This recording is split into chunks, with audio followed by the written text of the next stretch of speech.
G'day everyone, I'm the Gravetender, and welcome to the other side.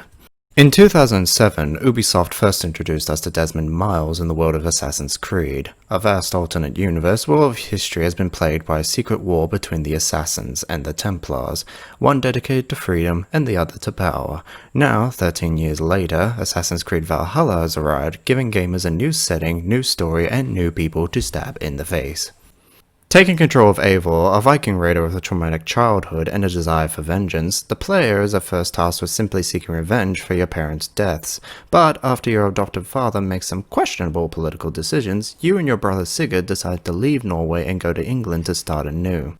Compared to prior entries in the series, it's a far simpler setup, but one that quickly grows in complexity as the story goes on, which works in its favour.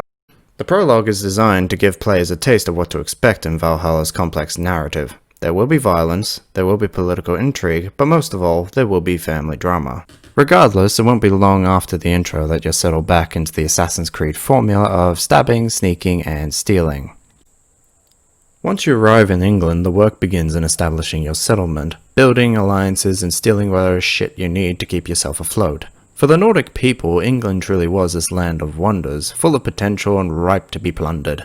So it's no surprise that Ubisoft made sure that every inch of this game world looked breathtaking. Just riding across this vast land is a joy to behold, as it's climbing to its highest points. Whether you're in England, Norway, or some other locale, Valhalla's graphics are a delight to see on the PS5, and a vast improvement compared to Odyssey. Speaking of Odyssey, Valhalla carries over much of its design and RPG elements from previous games, from armor customization to an expansive skill tree and player abilities. The essentials are still there, but they have undergone some slight changes to keep things distinct enough.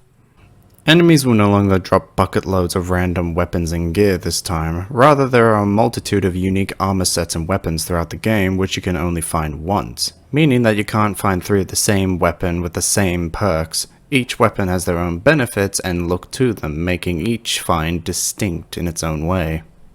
Meanwhile, the skill tree seems to have taken a page out of Skyrim, while your level cap has been replaced with a power meter. Basically, every time Eivor levels up, your power meter is increased by 2, giving you 2 points to put into whichever skills or abilities you want.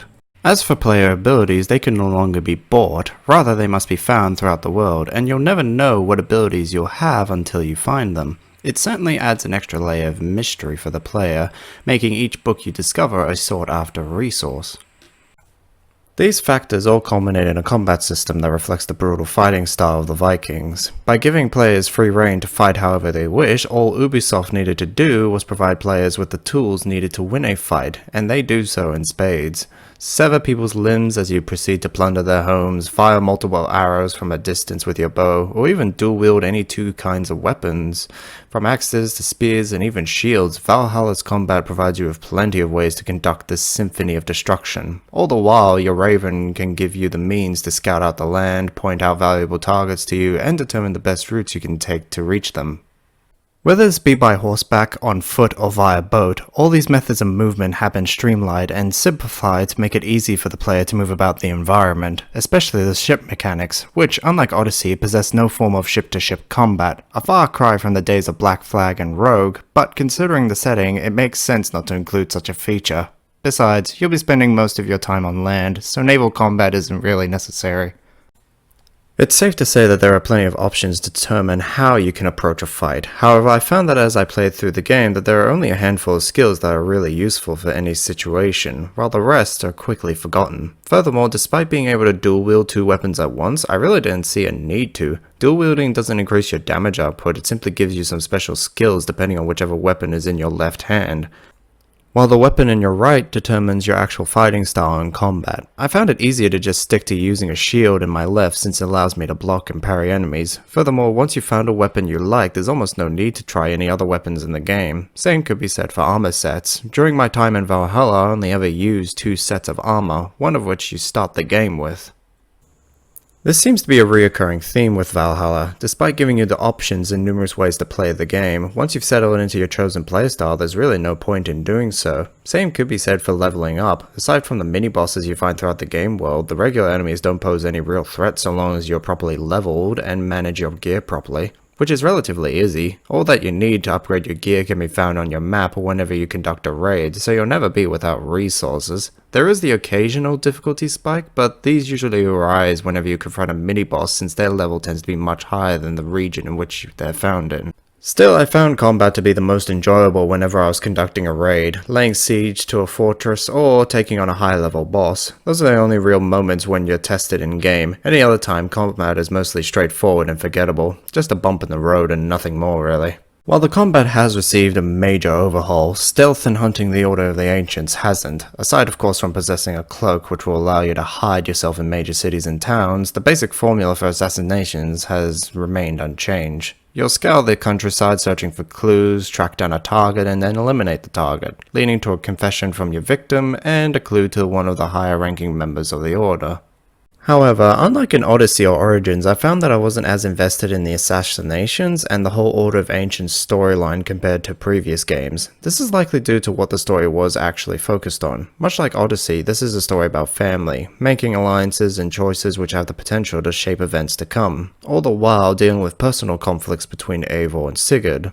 Yet, unlike Odyssey, Valhalla's Order of the Ancients isn't as involved in these personal conflicts. It seems to be more prominent during certain story arcs, but once these arcs end, the game quickly moves on to whatever story arc is next on your list. So I didn't feel a real necessity to hunt down these hidden figures throughout the world.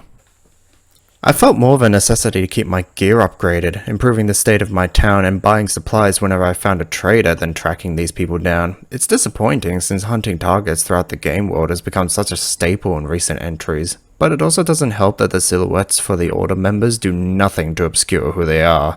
So if you look really closely at these dark figures, you can easily tell who most of these targets are without even needing to find any of the clues, especially at the head of the Order. No spoilers, but even without the silhouette, it's pretty obvious who this guy is.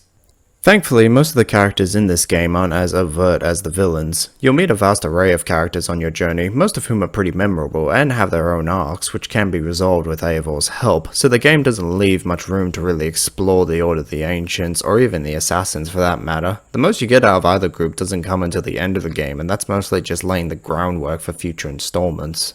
Furthermore, despite this game having Assassin's Creed in the title, Eivor could hardly be classified as one. He might have a hidden blade and is being sent to kill dozens of targets across England, but that's mostly out of necessity rather than believing in the cause of the hidden ones. He's a more open and bold character compared to the assassins in-game, which is why his hidden blade isn't underneath his arm. His is a personal journey of discovery, learning what it takes to be a leader and struggling against both physical and mental conflicts. Throughout the entire stretch of this campaign, I watched this man grow and struggle, and with every choice I made, I wondered whether or not he would earn his place in Valhalla. Yet I often found his story being derailed throughout the game due to the various story arcs found throughout England and beyond, half of which I'm quite confident could have been made optional and the narrative wouldn't have lost anything substantial. I can see why they felt the need to make each of these arcs compulsory to complete in the game, but by the end of the game it feels like Ubisoft is just trying to pad out the game's length and nothing more. It also doesn't help that much of the side content is compulsory if you want to grab all the achievements. While I did find playing Prologue to be quite enjoyable, the Cairns minigame and the fishing mechanics are simply atrocious. If Ubisoft is going to insist on having content like this in their games, then they'll really need to overhaul the controls to make it easier and just better for players to actually play. However, I will admit that finding the numerous legendary weapons throughout the game world is a delight, and really help exemplify how powerful Eivor has become. I wish I could say the same for the rest of the collectibles in the game, but I suppose you can't have one without the other. For every mythical weapon, there is a tattoo design flying in the sky. Of course, I can't talk about this game without mentioning the present-day plotline, but it's pretty forgettable and is only ever brought up at the beginning and end of the game, or whenever you're doing any of the Animus glitches, which granted are quite fun puzzle platforming challenges. For what it is worth, Lele and company are dealing with another global catastrophe, and somehow a Viking from ancient Norway is the key to solving it, so it's nothing we haven't already heard from in an Assassin's Creed game. Aside from that, there's also side missions throughout the game, only they've been labeled mysteries, and most of these additional narratives can usually be completed in less than a few minutes, so aside from being a good way to lighten the mood, most of them are pretty forgettable overall. What isn't forgettable is the soundtrack. Like all games in this franchise, Valhalla continues a tradition of having an epic score. In my opinion, just listening to the music as you reach your first synchronization point is worth the time it took you to get to that moment, as it is whenever you conduct a siege or take on a legendary animal, which contrasts perfectly to the eerie silence of the confessionals each of your victims give, or whenever you have a one-on-one discussion with Odin. So overall, I would say that Assassin's Creed Valhalla is at its best when you're allowed to go at your own pace, but whenever the game places a roadblock in front of the player, it can ruin the overall structure of the narrative and really sour one's experience playing. I love the combat, and listening to the music heightened during the game's grandest moments will always be a delight. While I did find the overall length frustrating, I still enjoyed my time in England, and I'm looking forward to where Ubisoft might take the series next. But if they intend to make another large open world like this, then Ubisoft may need to reconsider the structure of their game's narrative to prevent players from losing interest in the main campaign. Anyway, that's all the time we have for today. I'm the Gravetender, and thank you for joining me on the other side. I hope you all have a nice day.